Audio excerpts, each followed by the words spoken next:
আমরা প্রথম ক্লাসে যাইতেছি আফটার কতদিন পর দিন জানি না, কিন্তু 3-4 মাস হবে, 3.5 মাস প্রায়, মানে অনেক দিন পর ক্লাসে যাইতেছি, অনেক দিন পর। ডিপার্টমেন্টে আন্দোলন, ত্রাণ এগুলোর জন্য আসা হয়েছে, কিন্তু কখনো ক্লাসের জন্য অনেক দিন আসা হয়নি। তো এটাই ক্লাসের জন্য প্রথম আসা আর কি। আর আমরা অনেক দেরি করে আসছি, তাই দৌড়াদৌড়ি করে কোনো মতে ক্লাসে ঢুকি। আর ক্লাসে ঢুকে কি যে ক্লাস করলাম, মানে এতদিন পর ক্লাস করলে যা হয়, মানে কিছুই বুঝি নাই। এরপর আসে জুনিয়রদের নবীনবরণ দেওয়া হবে। আমাদের জুনিয়ররা ক্যাম্পাসে চলে আসবে খুব শীঘ্রই, তাই তাদের নবীনবরণের জন্য টাকা তোলা হচ্ছিল। সেই টাকা দিয়ে আর কি ওদের জন্য কিছু জিনিস কেনা হয়েছে, যেরকম এই কার্ডগুলা আবার ডিস্ট্রিবিউট করে দেওয়া হচ্ছে। অনেকে দায়িত্ব নিয়ে টাকা তুলেছে, আবার তারা দায়িত্ব নিয়ে এই কার্ডগুলোতেও লিখবে। তো আমরাও কার্ড নিয়েছিলাম। ক্লাসের পর ব্রেকের পরে আরও একটা ক্লাস হওয়ার কথা, তাই আমরা চলে যাই সেমিনারে গিয়ে আমি আমার স্লাইড বানাচ্ছিলাম, যেটা আসলে জুনিয়রদের আইস ব্রেকিংয়ে শো করা হবে। মানে ওদের প্রথম ক্লাসে আইস ব্রেকিং প্রোগ্রাম, যেখানে স্লাইডের দায়িত্বে আমরা কয়েকজন ছিলাম। তো আমার পার্টটুকু আমি এখানে বসে করছিলাম, আর আমাকে সাহায্য করছিল আঁকা। প্লাস এই সেমিনারে যারা উপস্থিত ছিল তারা কম বেশি সবাই একটু একটু করে হেল্প করেছে।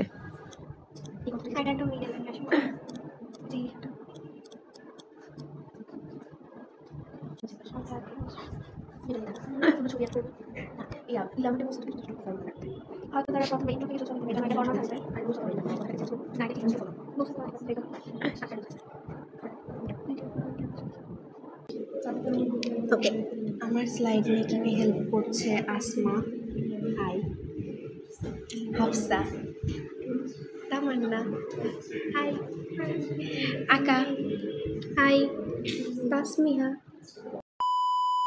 আমরা জানতাম ক্লাস ক্যান্সেল হবে, কিন্তু তাও বিশ্বাস করছি যে হয়তো হবে না প্রথম দিন, কিন্তু তাও ক্যান্সেল হয়েই গেল। আমাদের সেকেন্ড সেমিস্টার এক্সাম দিবে কিনা আমি খুব টেনসড থাকি।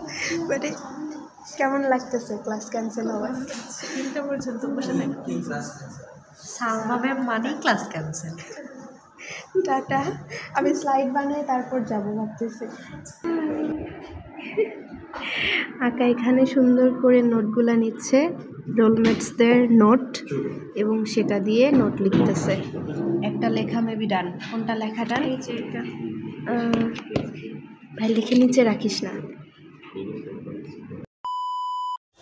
এরপর আমরা খাবার খাওয়ার জন্য চলে যাই আমাদের ফ্যাকাল্টির সামনের ক্যান্টিনে।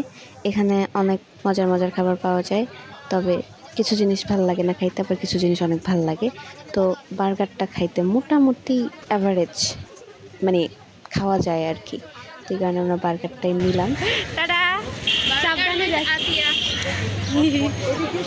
এরপর আবার ডিপার্টমেন্টে চলে আসি ডকুমেন্টস নেওয়ার জন্য, কারণ এই ডকুমেন্টসগুলো ভর্তির সময় আমরা জমা দিয়েছিলাম, যেটা ফেরত দেওয়া হচ্ছে, এটা জানতাম না। তো এটার জন্য আবার ফেরত চলে আসি।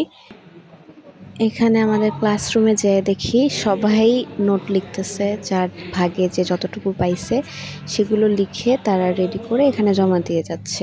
তো আমি আমার লেখার চেষ্টা করছিলাম, তার মধ্যে কেউ একজন এগুলো এসে দিয়ে যায়। এগুলো খুবই অদ্ভুত আমসত্ত্ব টাইপের, কিন্তু কোন ফ্লেভারগুলো খুব ফানি, মানে কে দিয়েছে জানি না, তবে এটা খাইতে ভালোই ছিল। তারপরে আমরা চলে যাই আমাদের মেইন রুমে, যেখানে আর কি আইস ব্রেকিং হবে। এখানে গিয়ে মাইক টেস্টিং, তারপরে সিটগুলো ঠিক আছে কিনা এগুলো আর কি চেক করে নেওয়া হচ্ছিল। তারপর আমরা চলে আসি ডিপার্টমেন্ট থেকে, মানে আর কোনো কাজই ছিল না, তো চলে আসা। আর আসার সময় লিফটে অনেকজনের সাথে দেখা হয়ে যায়, মানে এতজনের সাথে অনেক দিন পর দেখা। আর এদের সাথে গল্প করতে করতে ডিপার্টমেন্ট থেকে বের হয়ে আসি। তারপরে আমার সুন্দর ক্যাম্পাস, তারপরে রাজু ভাস্কর্য, এগুলো দেখতে দেখতে আমি হলে ব্যাক করি। That is for today's video. দেখা হচ্ছে অন্য কোনো ভিডিওতে। টাটা।